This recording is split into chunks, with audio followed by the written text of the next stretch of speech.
Muslimin dan muslimat yang dirahmati Allah sekalian, bahwasanya Allah Subhanahu wa taala takkanlah hendak menjadikan Adam diwahyukan kepada bumi. Ini cerita start pada awal.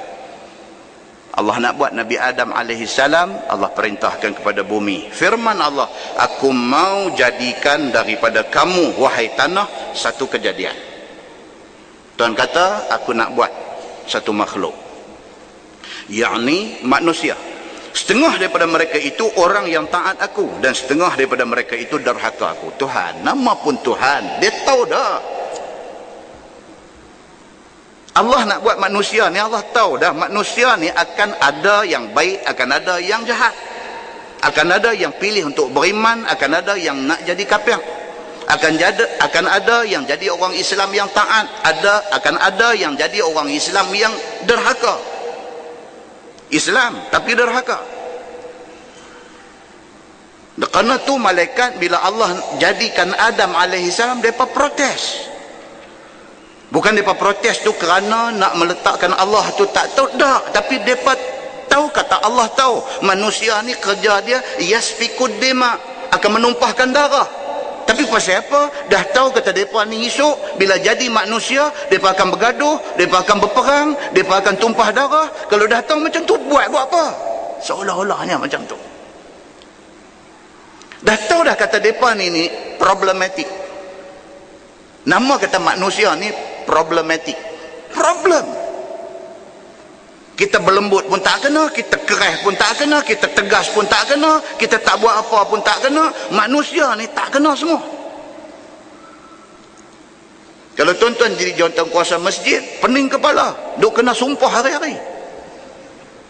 Tuan-tuan tak buat apa program pun mereka maki, tuan-tuan buat program pun tak kena. Mereka kata, pergi panggil ustaz cengih-cengih mai buat apa.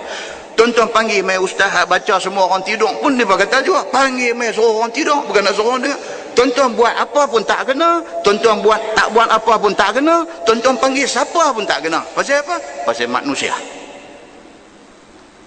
Kita jangan mimpi kata kita akan dapat satu keadaan di mana semua orang setuju dengan kita. Jangan mimpi. Sampai bila-bila pun akan ada orang setuju, akan ada orang tak setuju. Sampai bila-bila pun.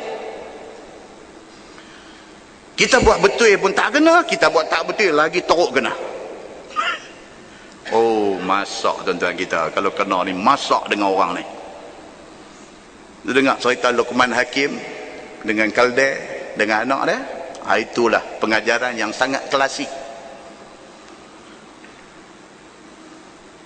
Dia suruh anak dia naik Kaldeh, dia tuntun. Orang kata, apa budak ni tak ada akal, pak hang tua hang suruh berjalan, yang hang muda duk dengar kat telinga dia tukang. Dia naik suruh anak tuntun.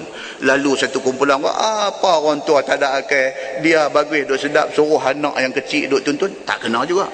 Dia kata lah ni kita naik dua-dua, naik dua-dua. Lalu satu kumpulan orang kata tak ada akal, buta perut pak dengan anak sama. Kaldeh ni menatang bukan besar mana pun, pi rabat naik sampai dua-dua orang, tak kena juga. Dia kata turunlah, kita tuntun sudah. Mai satu puak pula, apa ada kemudahan tak mau guna. Dah tuntun nak buat macam mana?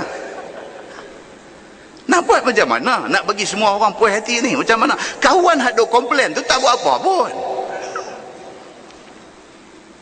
Muslimin dan muslimat yang dirahmati Allah sekalian, itulah hakikat manusia. Yang inilah yang kita duk baca ni, dia nak cerita.